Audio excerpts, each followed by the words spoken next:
옛 이야기 속에는 우리가 알지 못하는 기이한 사건과 흥미로운 인생사가 가득합니다. 오늘도 한 편의 야담을 준비했으니 함께 들어보시죠. 이야기가 마음에 드신다면 구독과 좋아요로 함께 해주세요. 그럼 시작합니다. 조선 정조 시절 한양 종로거리 한복판, 사람들이 북적거리는 장터에 갑자기 나타난 한 거지가 있었습니다. 그 거지는 누가 봐도 한눈에 알아볼 수 있는 낡고 허름한 차림새의 머리는 헝클어져 있고 얼굴엔 먼지가 잔뜩 묻어 있었지만 그의 눈빛만은 또렷하고 영롱했습니다. 그런데 이 사람, 종로 한복판에서 큰 소리로 외치기 시작했습니다. 아따! 지나가시는 양반님들! 이 보잘것없는 거시기가 관상 한번 봐드리란가 허요잉! 얼굴만 봐도요잉! 과거 급자할 팔자! 장사 대박날 팔자! 자식복 토질 팔자 싹 다 알아맞혀 불제요! 적선 한 푼만 주고 가시란께요잉! 평생 팔자 몽땅 알려드리란께요! 누추한 차림의 거지에게서 퍼져나오는 목소리가 장터를 가득 메웠습니다. 지나가던 사람들은 코웃음만 치며 무시했습니다. 지 얼굴도 못 씻었겠구만. 무슨 관상을 본다는 거야? 아무리 장터가 시끌벅적하다지만 저런 거지가 하는 헛소리까지 들어야 하다니. 쯧쯧, 거지 주제에 무슨 관상을 본다고 하는 거야? 사람들은 다들 그렇게 비웃으며 지나갔지요. 거지는 그래도 포기하지 않고 목이 쉬도록 계속해서 외쳤습니다. 아이고야 양반님들! 거짓말 아니라잉! 이 사람 몸은 누추하지만 하늘이 내려준 안목은 딱 갖췄단께요잉! 그 모습이 너무 안쓰러웠는지 지나가던 한 노파가 겨우 엽전 한 입을 던져주고 갔습니다. 거지는 그 엽전을 얼른 집어들고는 고개 숙여 연신 감사하다고 절을 했지요. 할머니! 참말로 고맙습니다잉! 근디요, 할머니 오늘 밤에는 꼭 동쪽 창문 닫고 주무셔야 쓰요잉! 오늘이 별똥별 떨어지는 날이라 잘못하면 물 날 수도 있단께요! 노파는 놀란 표정으로 거지를 바라보다가 고개를 갸우뚱하며 가던 길을 계속 갔습니다. 이런 광경이 벌어지고 있을 때 저 멀리서 한 떠들썩한 행렬이 다가오고 있었어요. 사람들이 부산스럽게 길을 비키며 외쳤습니다. 물러나라. 박 판서 댁마님이 지나가신다. 정말로 기품 있는 모습의 마님이 하인들을 거느리고 장터를 지나고 있었습니다. 이 마님은 바로 조선 정조 때 소론의 중심 인물이었던 박 판서의 부인이었지요. 박 판서는 임금님의 신임을 받고 있었지만 노론의 수장인 최 대감과는 정치적 견해 차이로 인해 오랫동안 사이가 좋지 않았습니다. 심지어 10년 전 과거 시험에서 박 판서가 수석을 차지했을 때 당시 시험관이었던 최 대감이 불공정한 평가를 했다는 소문까지 돌았을 정도였지요. 다나한 걸음걸이로 지나가던 마님의 눈에 그 거지가 들어왔어요. 다른 이들과 달리 마님은 거지가 불쌍해 보였던지 잠시 발걸음을 멈추었습니다. 저기 있는 저 사람 참 딱해 보이는구나. 마님의 말에 곁에 있던 하인이 얼른 대답했어요. 마님, 저건 그냥 미친 거지입니다. 관상을 본다며 사람들한테 구걸하고 있어요. 어서 지나가시지요. 하지만 마님은 발걸음을 돌려 거지에게 다가갔어요. 마님이 다가오자 거지도 놀라운 듯 벌떡 일어나서 깍듯이 절을 올렸습니다. 아이고야 고귀하신 마님께서 이런 보잘것없는 거시기한테 발걸음을 하실 줄이야! 참말로 이게 무슨 영광이단가잉? 마님은 거지의 말투에서 묘한 호기심을 느꼈는지 잠시 가만히 그를 바라보았어요. 마님은 주머니에서 은전단량을 꺼내 거지에게 건네며 말했지요. 자, 이걸 받아서 저기 주막에 가 식사라도 하시게. 몸도 추울 테니 따뜻한 국물이라도 한 그릇 마시고 몸을 녹이시게나.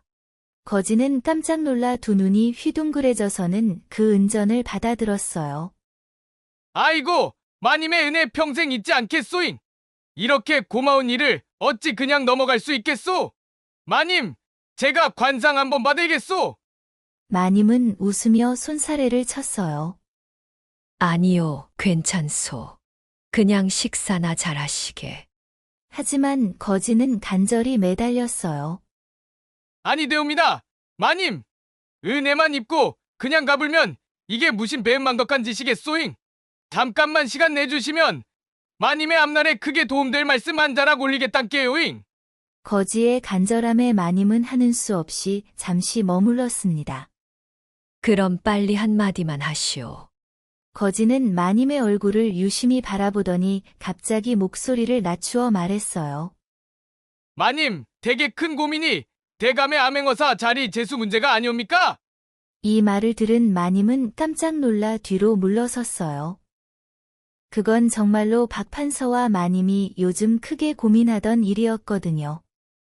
박 판서가 임금님께 암행어사 자리를 제수받을지 여부가 불확실해 온 집안이 조마조마하게 기다리고 있었던 것입니다.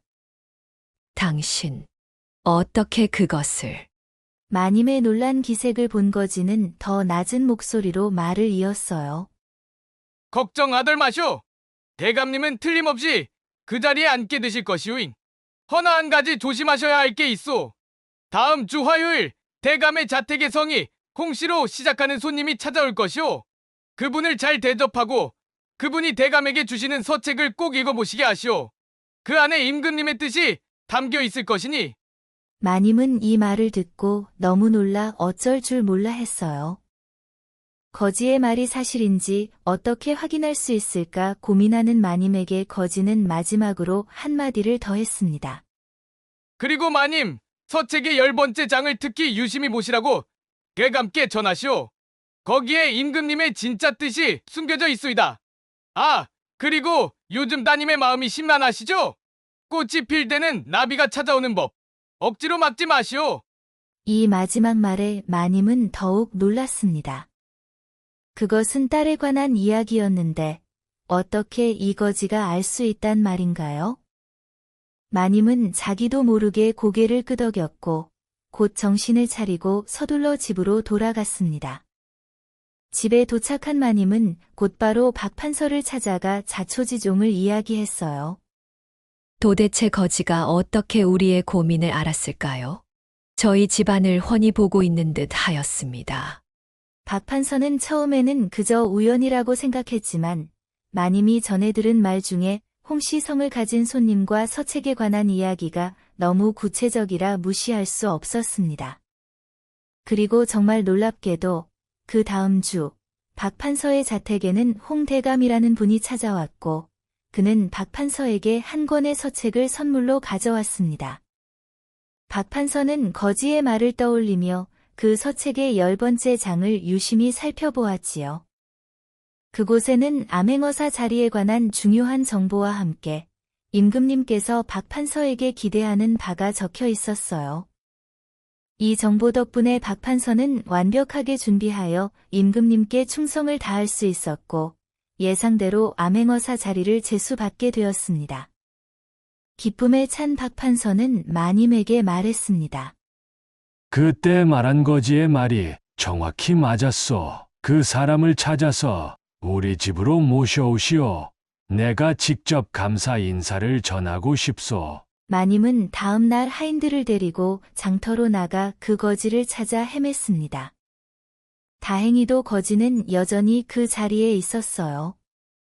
그는 마님을 보자마자 활짝 웃으며 말했습니다.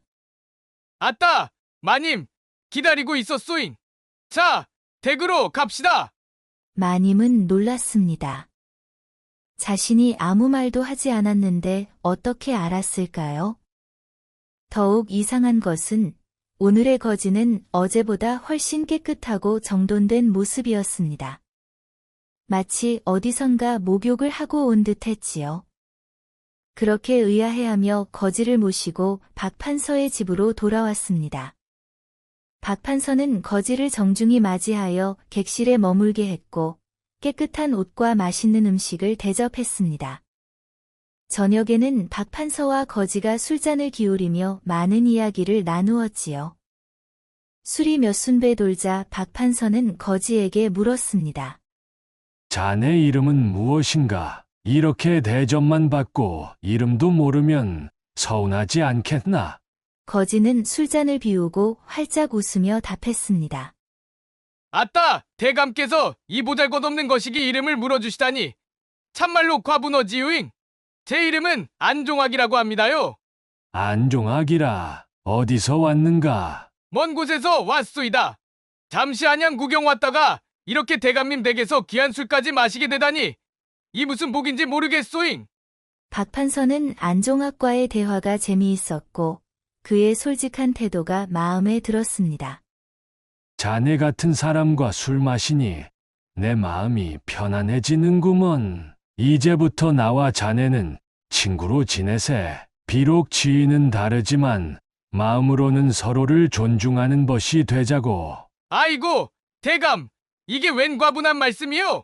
이런 거지를 친구라니 하늘이 무너져도 이런 영광은 없을 것이오. 두 사람은 그렇게 밤이 깊도록 술을 마시며 진정한 친구가 되었습니다.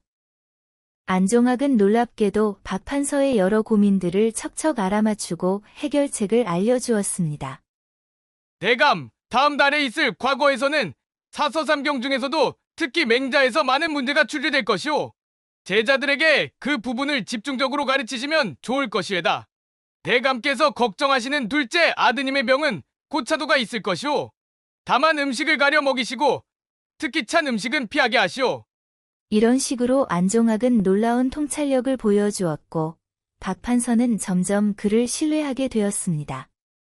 그러다 어느 날 밤 박 판서와 안종학이 주점에서 즐거운 시간을 보낸 뒤 대감댁에 도착하자 술이 거나하게 취한 안종학이 갑자기 박 판서의 딸 이야기를 꺼냈습니다. 대감, 한 가지 말씀드려도 되겠소잉? 그럼 말해보게. 대감의 귀한 따님, 올해 17살이 되었지요? 박 판서는 놀라며 고개를 끄덕였습니다. 아따, 그 아가씨의 앞날이 참으로 중요하요. 제가 보니 따님과 대감께서 사이가 좋지 않은 최대감의 장남이 인연이 되어야 모두가 행복해질 것이오잉. 그 둘이 혼이 나게 되면 이 말을 듣자마자 박 판서의 얼굴이 불그락부르락 변하더니 크게 소리쳤습니다. 뭐라고? 감히 내 딸을 그 최대감의 아들과 짝지으라고? 말도 안 되는 소리. 여봐라. 당장 이 거지를 내쫓으라. 하인들이 달려와 안종학을 끌어내려 했지만 그때 마님이 버선발로 달려와 박 판서를 말렸습니다. 여보, 진정하세요. 이분이 지금까지 말씀하신 것들이 모두 맞았지 않습니까? 한 번 더 생각해 보세요. 마님은 안종학에게 깊이 고개를 숙이며 사과했습니다. 정말 죄송합니다. 안 선생님. 대감께서 화가 나신 것은 우리 집안과 최대감 집안의 오랜 불화 때문이니 마음에 담아두지 마세요. 안종학은 오히려 밝게 웃으며 손사래를 쳤습니다. 아따, 마님, 뭔 말씀을 그리 한다요? 별일도 아닌 것을 가지고 말이오. 사실 제가 오히려 마님께 깊은 감사를 드려야 할 터인데 말이오잉. 마님이 의아한 표정을 짓자 안종학은 눈시울을 붉히며 계속 말했습니다. 제가 맨몸으로 한양에 왔을 때 저를 사람으로 대해주신 분은 마님뿐이셨소. 그날 장터에서 마님이 건네주신 단량은 단순한 돈이 아니라 이 천한 거지에게 보여주신 인간적인 따뜻함이었소이다. 그 은혜 평생 잊지 못할 것이오. 안종학은 가슴에 손을 얹고 진심을 담아 말했습니다. 마님은 그의 말에 깊이 감동하여 눈물을 머금었습니다. 안 선생님, 그렇게 생각해 주시다니 제가 오히려 감사합니다. 부디 이곳에 계속 머무르세요. 대감께서도 곧 마음을 진정하실 겁니다. 내 마음에는 마님께 진 빚이 있소. 그래서 조금이라도 갚아보려고 한 것일 뿐인데 도리어 대감께 불편을 드려 송구하오. 마님은 안종학을 정중히 손님방으로 다시 안내했습니다. 하지만 그날 이후로 박 판서는 안종학을 볼 때마다 눈길을 피하고 말도 걸지 않았습니다. 함께 술을 마시던 그들의 진한 우정은 마치 꿈처럼 사라져버린 듯했습니다. 그러나 마님은 궁금증을 참지 못하고 딸의 방을 찾아갔습니다.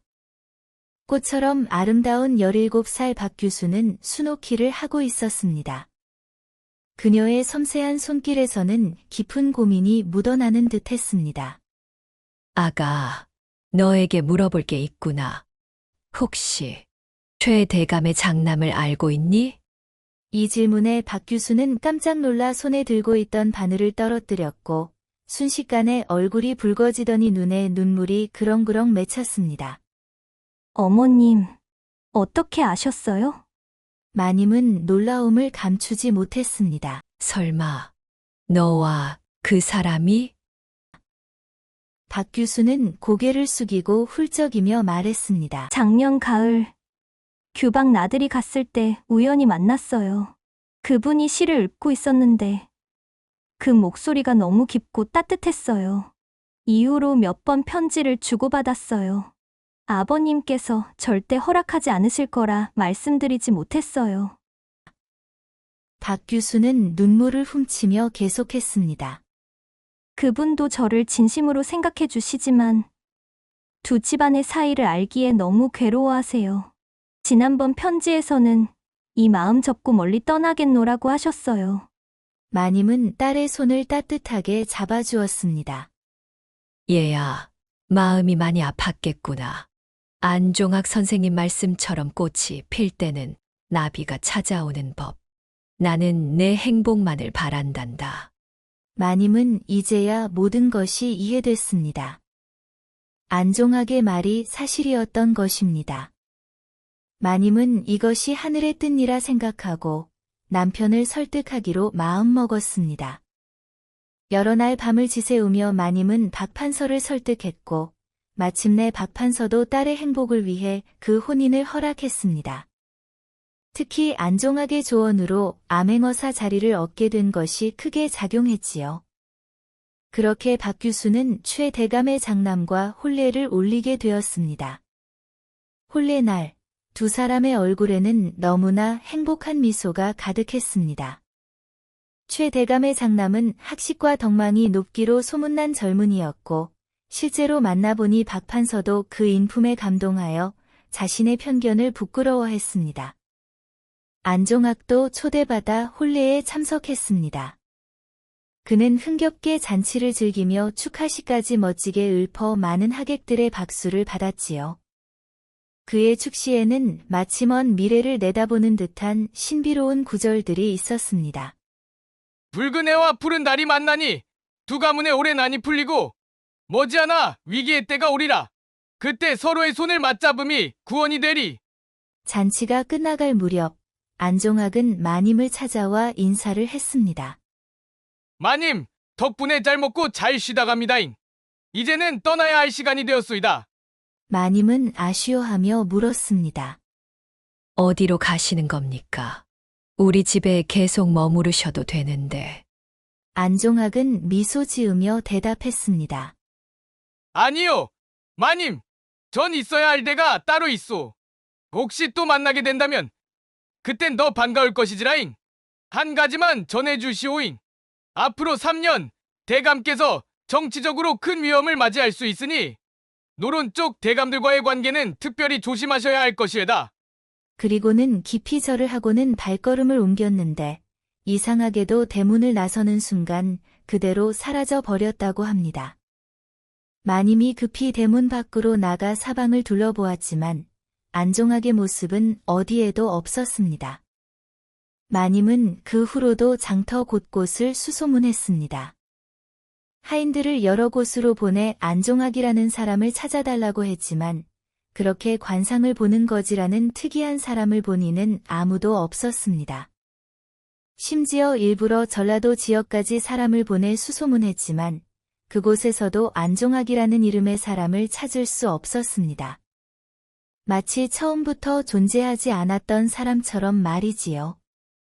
세월이 흘러 3년 후, 바로 안종학이 예언했던 그 시기에 박 판서는 뜻하지 않게 역모에 휘말리게 되었습니다. 박 판서와 친하게 지내던 몇몇 대신들이 임금님을 해치려는 계획을 꾸몄다는 고발이 들어온 것입니다. 박 판서도 그 무리에 속해 있다는 혐의를 받게 되었고 모든 재산을 몰수당하고 처형될 위기에 처했습니다. 당시 박 판서는 정말로 그 역적들과 왕래가 있었습니다. 물론 박 판서는 역모에 가담할 생각은 전혀 없었고 단지 정치적인 교류를 위해 만남을 가졌을 뿐이었습니다. 하지만 상황은 너무도 불리했고 아무도 그의 결백을 믿으려 하지 않았습니다. 하지만 그때 최 대감이 앞장서서 임금님께 읍소했습니다. 전하, 박 판서는 절대 역모를 꾸밀 사람이 아닙니다. 비록 역적들과 교류가 있었던 것은 사실이나 역모가 일어났다는 그날 밤, 박 판서는 제 집에 와 있었습니다. 손녀가 태어나 100일잔치를 치르는 날이었지요. 많은 하객들과 조정에 충신인 제가 이를 증명하고 보장할 수 있습니다. 뿐만 아니라 최 대감은 박 판서가 이전의 왕을 위해 헌신했던 여러 증거들을 모아 제시했고 자신의 정치적 생명을 걸고 박 판서의 결백을 주장했습니다. 최 대감의 증언 덕분에 박 판서는 모든 혐의에서 벗어날 수 있었습니다. 집으로 돌아온 박 판서는 그제야 안종학의 말뜻을 깨닫고 눈물을 흘렸습니다. 내가 얼마나 어리석었던가. 그 사람은 내 미래를 내다보고 최대감과의 화해를 권했던 것이었어. 그런 소중한 사람을 못 알아보고 내쫓다니. 마님은 남편의 손을 잡으며 위로했습니다. 여보, 때로는 하늘이 보내신 사람들이 있는 법이지요. 우리는 그저 그분의 뜻을 따랐을 뿐입니다. 감사히 여기세요. 박 판서는 그날 밤마루에 혼자 앉아 술을 마시며 깊은 생각에 잠겼습니다. 안종학이 말한 먼 곳이 과연 전라도였을까? 아니면 어쩌면 이 세상 너머 신선의 세계에서 온 것은 아니었을까? 그는 아무도 모를 정보를 알고 있던 신비로운 능력들, 그리고 대문을 나서는 순간 사라져버린 기묘한 현상을 떠올렸습니다. 모든 것이 평범한 인간의 능력을 넘어선 것이었습니다. 그날 이후 박 판서는 길거리의 모든 거지들에게 음식과 돈을 아낌없이 베풀었습니다. 혹시라도 안종학을 다시 만날 수 있을까 하는 작은 희망 때문이었지요. 그런데 더 놀라운 것은 그 후로도 한양 곳곳에서 전라도 사투리를 쓰는 거지 관상가가 나타나 위기에 처한 사람들을 도왔다는 이야기가 여기저기서 들려왔다는 것입니다. 어떤 이는 자신이 파산 직전에 있을 때 갑자기 나타난 거지가 일확천금의 방법을 알려주었다 했고, 또 어떤 이는 중병에 걸렸을 때 묘한 약초를 알려준 거지 덕분에 살았다고 했습니다. 그리고 그들이 묘사하는 거지의 모습은 모두 전라도 사투리를 쓰는 안종학과 흡사했습니다. 심지어 정조임금께서도 한 번은 밤중에 꿈결처럼 나타난 관상을 보는 거지의 조언 덕분에 반란을 사전에 막을 수 있었다는 이야기도 전해집니다. 세상에는 아직도 풀리지 않은 이야기들이 많습니다. 다음에도 흥미로운 야담을 들고 찾아오겠습니다. 이 이야기가 재미있었다면 지인들과도 함께 나눠보세요. 그럼 다음 이야기에서 다시 뵙겠습니다.